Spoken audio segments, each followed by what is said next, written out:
Hello friends, नमस्कार। मेरा नाम है संदीप और आप सभी का वेलकम है नथिंग इम्पॉसिबल के यूट्यूब चैनल पर। आशा करता हूं कि आप सभी बहुत ही अच्छे होंगे। और आज के इस वीडियो में हम लोग 24 अक्टूबर 2021 के जो इम्पोर्टेंट करंट अफेयर हैं उनको आज की इस वीडियो में कवर करने वाले हैं। आप सभी को पता है कि करंट अफेयर एक ऐसा टॉपिक है जो सभी एग्जामों में पूछा जाता है।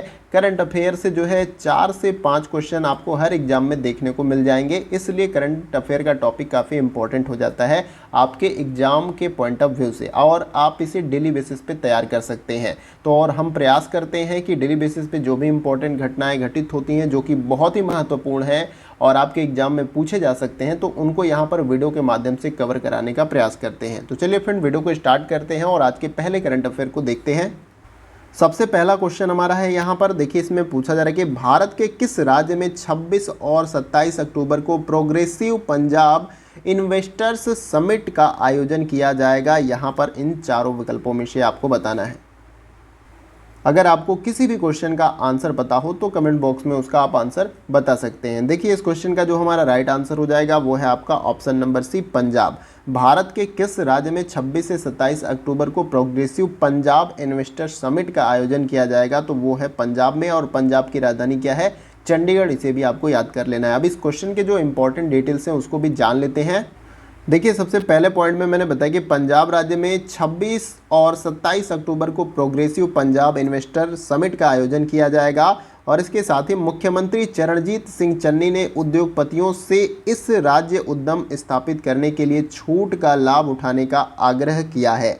तो यहाँ पर वर्तमान में जो है आपके पंजाब के मुख्यमंत्री हैं वो कौन है? चरणजीत सिंह चन्नी। और इन्होंने क्या बोला कि उद्योगपतियों से इस राज्य उद्यम स्थापित करने के लिए छूट का लाभ उठाने का इन्होंने क्या किया है? आग्रह किया है। इसे आपको याद रखना है। तो आशा करता हूँ क्वेश्चन आपको क्लियर हुआ होगा और क्वेश्चन का डिटेल भी आपको अच्छे से क्लियर हुआ होगा। आइए अगला क्वेश्चन देखते हैं।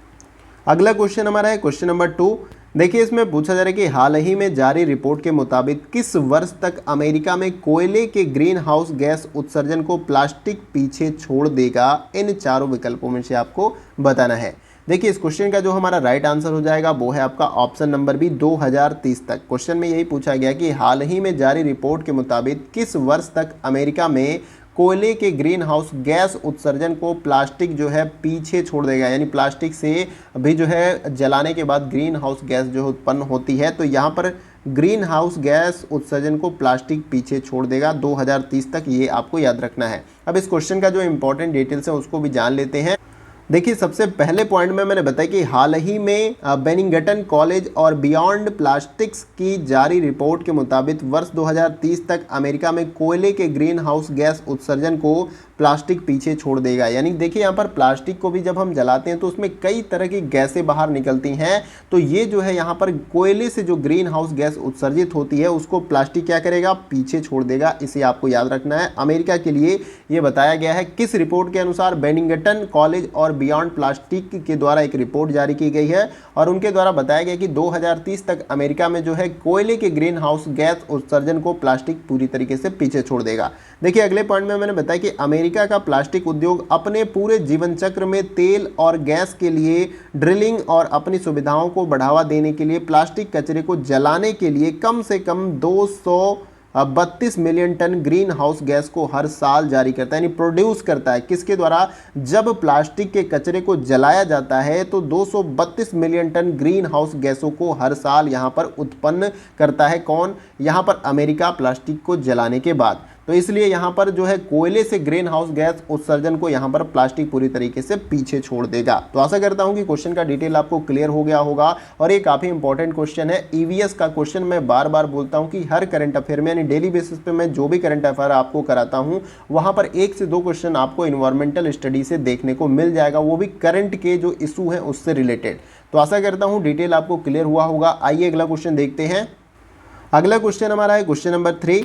देखिए इसमें पूछा जा रहा है कि वैश्विक खाद्य सुरक्षा सूचकांक 2021 में भारत देश कौन से स्थान पर रहा है? इन चारों विकल्पों में से आपको बताना है।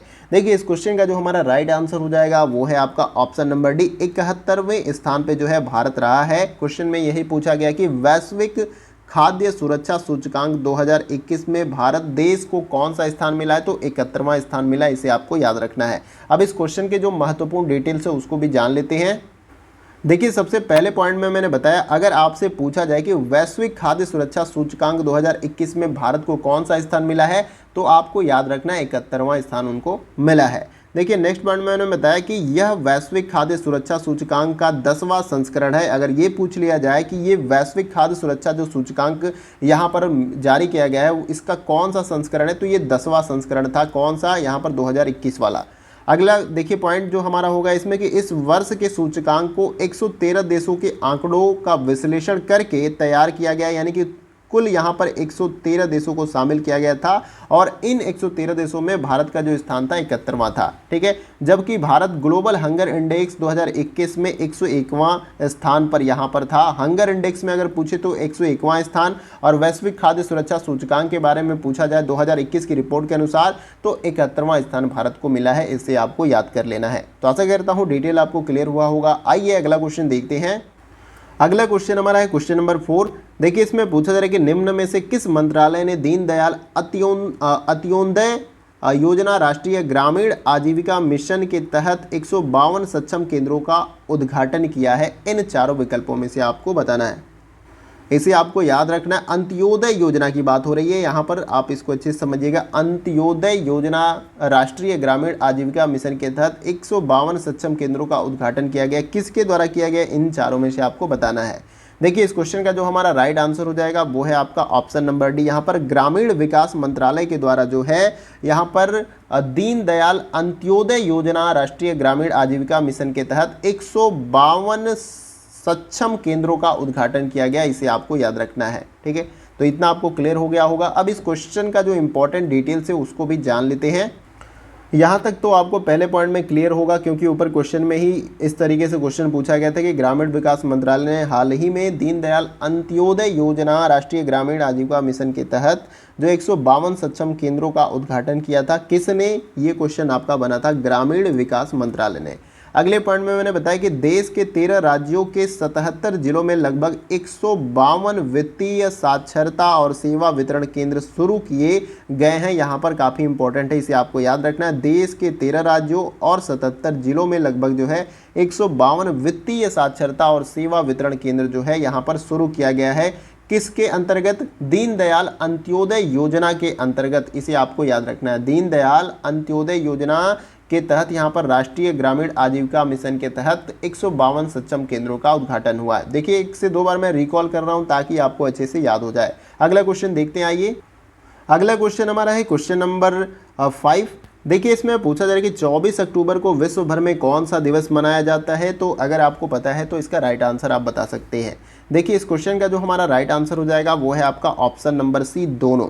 दोनों का मतलब कहाँ? यहाँ पर ए और बी आपका दोनों राइट हो जाएगा। यानी कि विश्व विकास सूचना दिवस भी मनाया जाता है 24 अक्टूबर को, और इसके साथ साथ विश्व पोलियो दिवस भी जो है 24 अक्टूबर को विश्व भर में मनाया जाता है। तो 2 इंपॉर्टेंट डे है 24 अक्टूबर को, इसे आपको याद रखना है। काफ़ी इंपॉर्टेंट ये क्वेश्चन है। आइए इस क्वेश्चन के जो इंपॉर्टेंट डिटेल्स है उसको भी जान लेते हैं।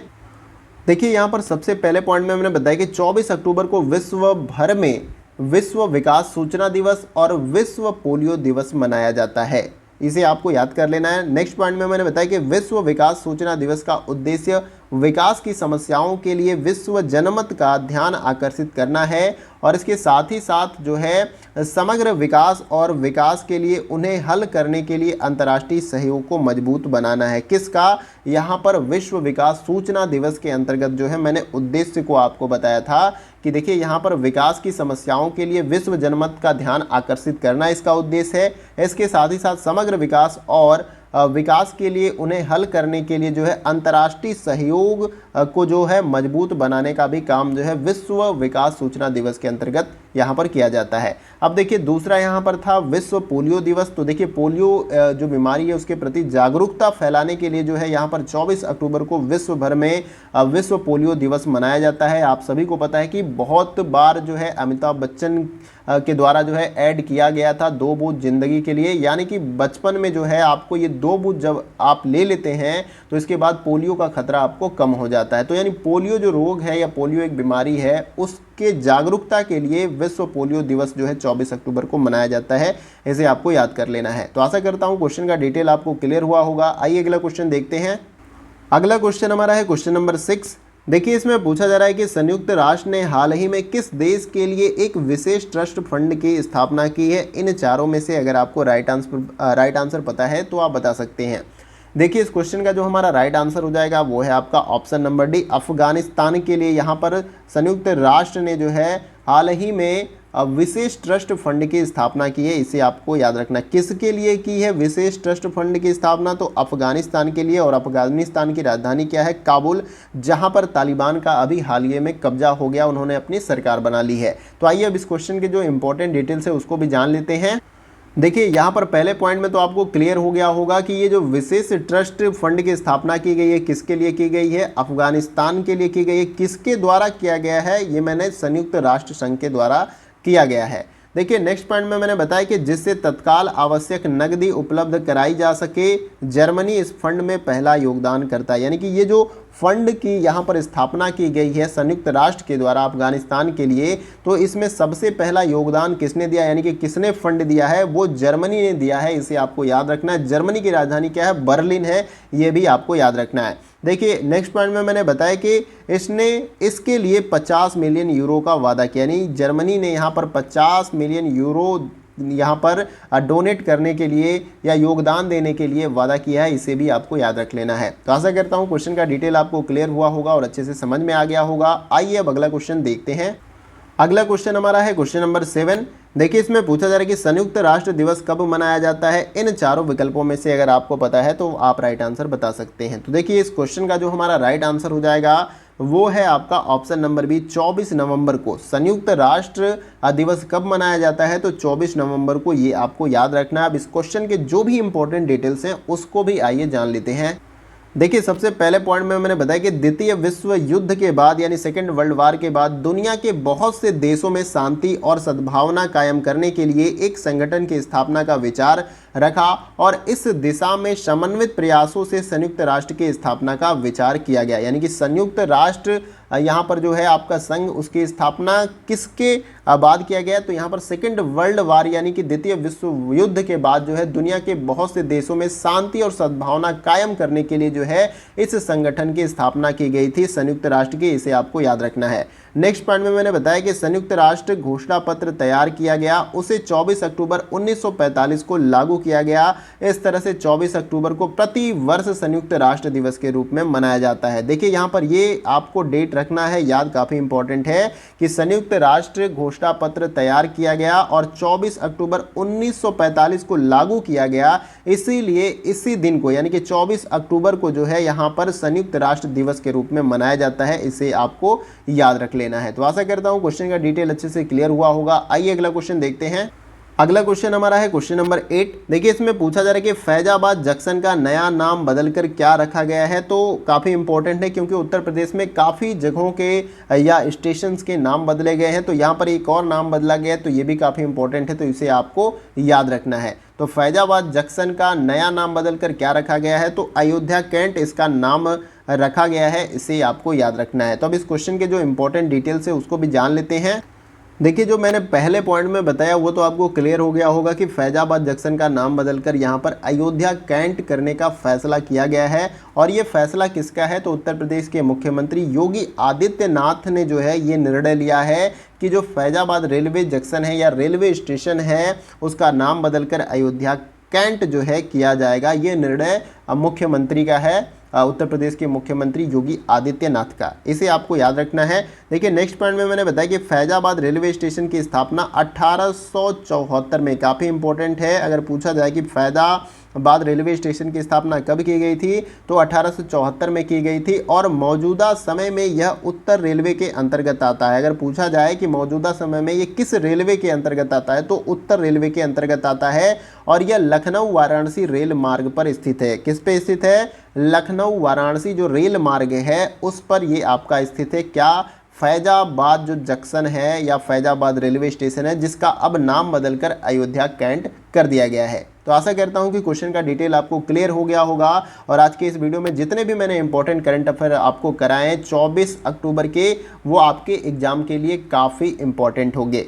और इसके साथ ही साथ अगर वीडियो आपको अच्छा लगे तो वीडियो को लाइक करिएगा। आपके एक लाइक से हमें बहुत सारा अप्रिशिएशन, मोटिवेशन, यूँ कह लीजिए कि आप आपके लिए कार्य करने के लिए पूरी तरीके से प्रेरणा मिलती है, मोटिवेशन मिलती है। इसलिए मैं कहता हूं कि आप एक लाइक कर देंगे तो पॉजिटिव फीडबैक मुझे मिलता है।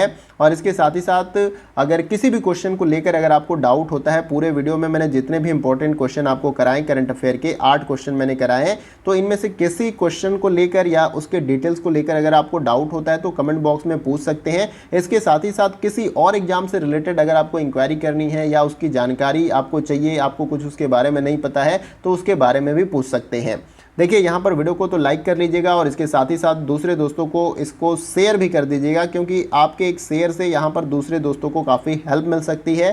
क्योंकि हम जो कुछ भी इस प्लेटफॉर्म पे आप सभी को प्रोवाइड करते हैं वो सब कुछ फ्री ऑफ कॉस्ट होता है। तो अगर आपको लाभ मिल रहा है तो आपकी नैतिक जिम्मेदारी है कि आप दूसरों को शेयर करें ताकि उनको भी लाभ मिल सके, क्योंकि यहाँ पर फ़ायदा कोई भी नहीं लिया जाता है, यहाँ पर आप सभी को ही फ़ायदा दिया जाता है फ्री ऑफ कॉस्ट में। और देखिए इसके साथ ही साथ अगर आप चैनल पर नए हैं तो चैनल को सब्सक्राइब कर सकते हैं और उसके बगल में जो बेल आइकन का बटन होता है उसको आप प्रेस कर सकते हैं न्यू वीडियो की नोटिफिकेशन को पाने के लिए। तो फ्रेंड्स आज के वीडियो में बस इतना ही, फिर मिलते हैं अगले वीडियो में कुछ और महत्वपूर्ण करंट अफेयर के साथ। तब तक के लिए जय हिंद, जय भारत।